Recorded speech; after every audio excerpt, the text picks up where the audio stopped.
Tetapi seandainya tidak ada keluarga dan kawan-kawan yang datang ziarahi dia, ada tak kawan? Ada, tapi tak main jumpa.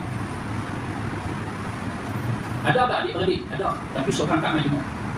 Maka dia akan merasakan bahawa dirinya seakan-akan dicampak dalam satu tempat buangan yang orang dah tak peduli ke dia. Tiada simpati dan tiada kesetiaan daripada mereka. Oh, kau kawan aku masa aku sihat, masa aku sakit, seorang aku tak main nak tengok aku. Tak apa, reda lah. Jangan nak balas dendam. Kita dah uzur, kita sakit. Ya Allah, sihatkan saya ya Allah. Kalau saya sihat, mereka sakit, saya tak mau pergi tengok. Oh, jangan macam tu, tak padan dengan sakit. Tak padan sakit, sebut macam tu.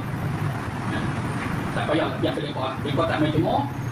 Mereka bertanggungjawab. Sebab apa? Sebab antara hak kewajipan antara sesama Muslim, ziarah orang sakit.